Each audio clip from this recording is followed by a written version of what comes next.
There we Sure. go. Yeah, they gave me the box like normal. There's a big dent in it. That's because of shipping. funny. All right, so this time they did better. They gave us our 3-packs of Zendikar, our normal sleeves, our normal box, even more sleeves. For some reason, we have a lot. And these are nice sleeves. But the big thing I want to point out here is they gave us a bunch of random foils. People have been talking about how... No, most of these cards don't have a lot of value. Like, they're not super expensive cards. I don't think any of these cards have any value. Well, let's look. I mean, they're like dollar commons. And we had been talking about... These are promos. So some of them. Some of them are promos. Okay. I don't think all of them are promos. Yeah, you're right. But... That one's a promo. Yeah. I think the Grove is a promo. Shrinking Giant. So these are a bunch of rares that aren't necessarily super expensive, but you know what they... is that a Merc Strider? That's weird. A Defiant Bloodlord. These are the kind of cards that... Not all of them, but like, you could build a deck around a Defiant Bloodlord. That could be a card that's part of a 2-color black deck that involves life gain. Wow, that is impossible to see. Yeah, because it's foil. Fireman's Foresight is another... You just can't read the foils. There we go. Alright, yeah, that's way better. That's terrible. But okay, like, we have 1, 2, 3, 4, 5 cards that you can build a deck around, and then some big generic cards. And then some more packs, which is, you know, packs are packs. But let's look at the deck.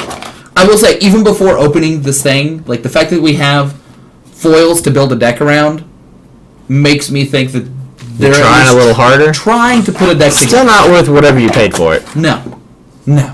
But Janara Master. Let's see if we can. Oh man. So this is a cool commander, right? Like, this is the kind of card that you could do a lot with. Hopefully, they're going to do something with it. Second cast. Oh man. Yeah, that's not terrible. It counters a spell pretty frequently. Refocus. So I'm already liking how we're running a bunch of non-creature spells in a deck that wants you to run a... Like, I was worried that we were going to have a bunch of bad creatures and she was going to be terrible.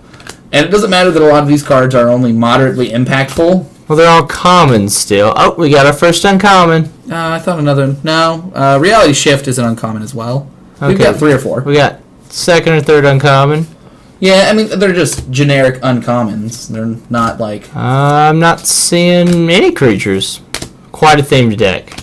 Okay, well, not having any creatures just lets you reorganize your whole deck. So I wanna point out how absolutely terrible this deck would be to play against because it's literally nothing but counter spells. Yeah, this would not be a fun deck to play against. But or a fun deck to play. Wait, are there no creatures? Oh, there are creatures. Okay, good. Because she randomizes the stuff, so your deck would just always never do anything. All right, so we just have islands.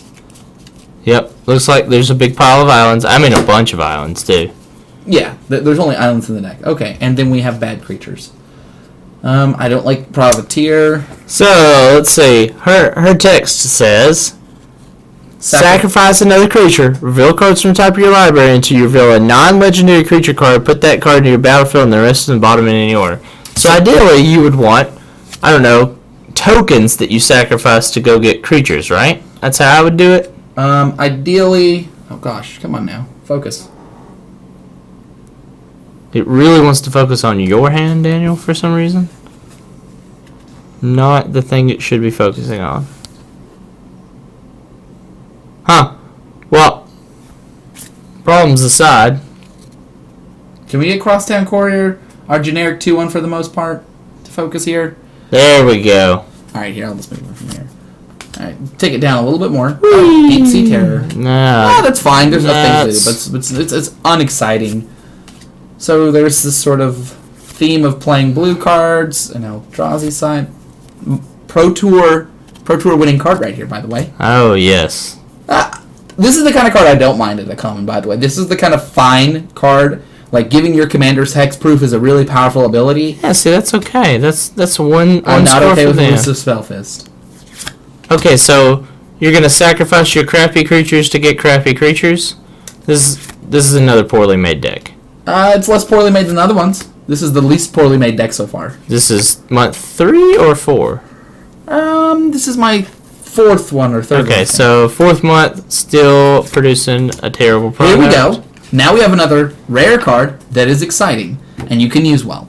This is probably another linchpin in it. So Now we have multiple kind of cool cards, which I think is a big improvement. I mean, and I think you can play either of those people as the general, which I think is a big upgrade. We see that in the actual packs that are sold by Wizards for the same price as these. And the Wizards ones are a little bit better. Not gonna lie. The Wizard ones cost the same amount of money, right? They don't come with sleeves, but yeah, pretty much. They come with giant foily cards, though. They used to. Jeskai Sage, Jeskai Elder are nice. So I don't like that this... I don't like the focus, but I don't like that these things are basically selling you 2 rares, 6 uncommons, and a bunch of commons. You might have the rare and look, there's a third rare. The rares and uncommons are a lot better. This is markedly better. This is still not up to the quality of product that I would recommend to other people. But at the same time, I mean, maybe they've just made my standards low enough that I'm not... I believe that's your problem. Like, I think this is $20, $30 to buy. $30, $35 maybe? And... I mean, I literally could pull better cards out of the draft leavings. More themed cards out of the draft leavings. It's almost unacceptable to send me this many lands that are just islands. Yeah, it's a little disappointing that none of these cards actually thematically fit possibly into this deck. I mean, they're not even the right colors except for a couple of them. You're right. Well, there's only one that you can play. The Goliath Sphinx is the only card that you would play. So, which would be a fine card in this deck. And they gave us 2 of them. Right, so, you know. That was unfortunate. Basically, I'm at the position where things are getting better. They gave you the exact number of sleeves you needed, I guess, because this is a tiny pack, and that's an 80-card pack, I think.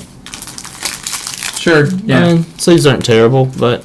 Yeah, the sleeves and deck boxes... For what you paid, that's the sleeves and deck boxes impressively bad, actually. But, it's getting to the point where, you know, maybe by the end of this year subscription, I could tell other people that it's not as terrible when you subscribe, because I ate the first year, and it was terrible. Well, so I will say they're doing one thing very well, and that's making money. They're making a lot of money off of you, Daniel, because they've given you approximately $12 worth of stuff, maybe $14, and 12. Well, what they paid for it. Yeah. Well, I mean, because these are commons and uncommons, they're basically free. This is maybe $1 or $2. Maybe no, none of those are $1 cards. Oh, okay. There's and probably $1 or $2. There's probably like $3 worth of cards. What do they call them? Are these 25-cent foils? These would be in a 25-cent bin somewhere. Yeah, there's probably $4 worth of a nice deck box. I like this deck box. It's not the nicest of deck box you can buy. It's the most thematic ones though that you can buy. It's not a bad deck box. It has a little divider in it for your general. And then they've also given you 3 packs. They're worth anywhere from $2 to $4 a piece. They probably got them for around $2. And then they've given you exactly 100 sleeves and taken the time to make sure it's exact, as opposed to just giving you another pack of sleeves in case one ever splits. Hey, there could be 21 sleeves in here, Brad. You don't know. You didn't count them. I can tell you there's not. With some certainty, there might be 21 sleeves in there. But no. Again, this product, I'm not happy for $30, but this product, since I've already bought it, a year's worth, is closer to where I want it to be at. There's a deck with a theme.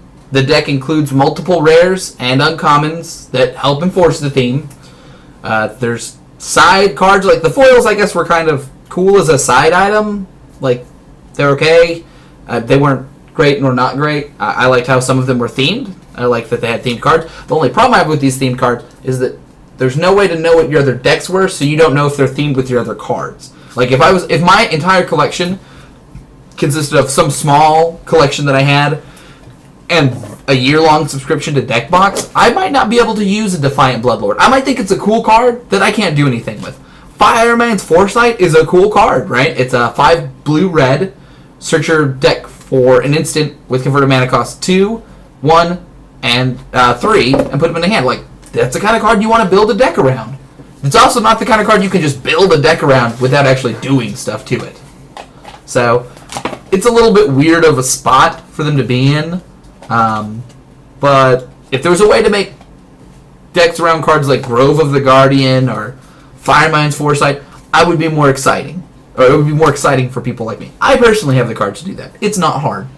But I'm still at the position where I don't think that it's a good investment to be picking up this product right now, but we'll continue to review it.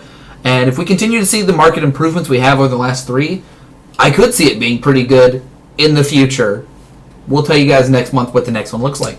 Wait a second. I want to say a few more things. So these thing a month subscriptions, they usually come with something special. So like when you buy a loot crate, January's loot crate, you got a Space Invader, and they're limited edition. They've partnered with people to do this. There's a huge Magic community. This game is not new. I've been playing for way longer than makes sense, I guess. But the thing is, there are at least a dozen people who could have helped them build a themed deck that was cheap. There are columns devoted to building reasonably priced Commander decks, and you would think a company could possibly partner with, Star City or any of the other major retailers to take a bunch of product that Star City is not selling and get it cheaper to put in these crates. Yeah. So, and that would be what I think I could do a better job, and I'm just some random guy reviewing this thing. I mean, I could at least do a better job building the deck. I definitely couldn't build it this cheap. They've literally given you a bunch of cards that I wouldn't even leave as draft leavings. They're so bad. I mean, they're not even themed for the most part. We have a pile of counterspells, and we have a pile of shit creatures that you don't care to get with either one with this guy. And all you had to do was put in a bunch of token producers that I could sack the tokens to go get the shit creatures, and I'd have been a little less angry.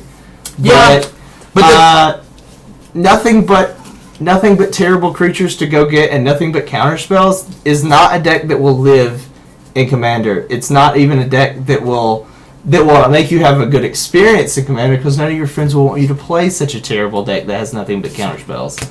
Yeah, and that's a fair point. Is when it was marketed for casual or very competitive groups for Commander, and what this has really given us, with the first one was nothing. With the second one... The first one had, I don't think, anything but commons in it. Yeah, the first one was unacceptable completely. The second one was slightly themed, but again, unacceptable. This is the first one that approaches a deck which wouldn't be completely embarrassing in some circumstances, but there's no anything other than the most base level Commander. Like, I have seen Commander decks that basically exist like that from brand new players, where they play with other brand new players, where they're just like, oh, well, I wanted some of my favorite creatures and some spells.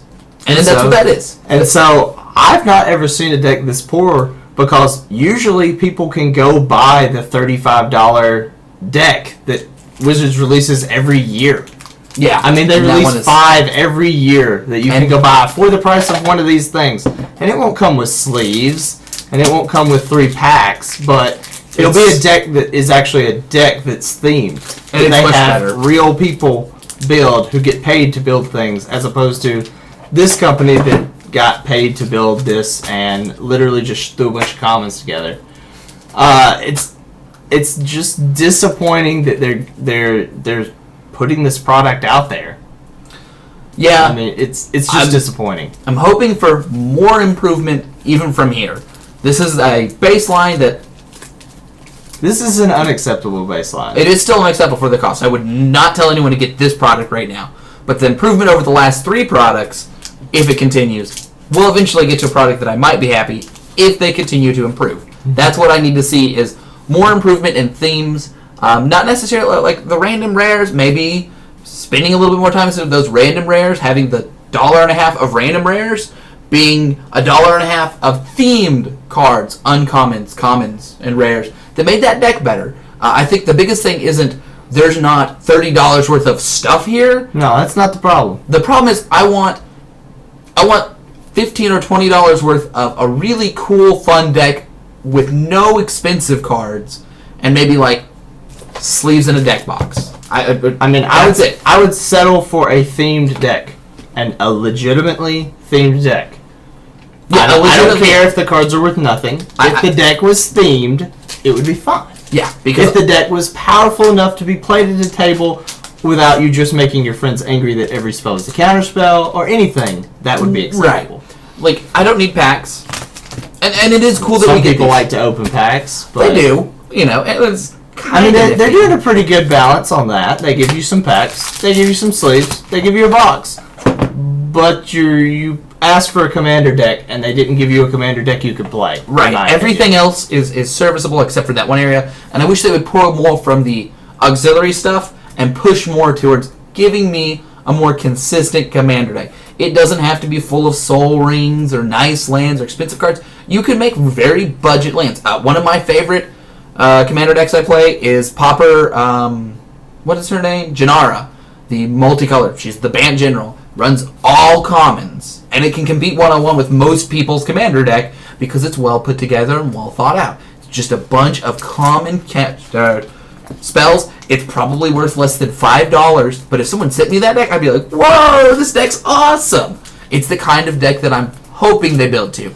That requires people that know a lot about Magic, right? I mean, honestly, you do really have to know how to build and construct a deck at that point. Yes, and there are people on the internet you can contact, and they will help you. Yeah. I mean, they have columns about this subject. Why can't a company making $35 a set get some help if they can't do it themselves? Right. Why are we spending money on people who can't build a deck? It's actually because Daniel bought it blindly, thinking that, hey, it can't be that bad. I wouldn't recommend that. I was wrong. My real advice here is, if you're looking at a new monthly subscription, try the first month and then do the bid subscription. Don't do it the other way, like I did. Yeah. Anyway, Yeah. hopefully we'll see more improvement. The next one will be out soon, and we'll review it. And I'm hoping for this positive trend of them going from completely unacceptable to only mildly unacceptable to hopefully someday marginally acceptable. Mobius pick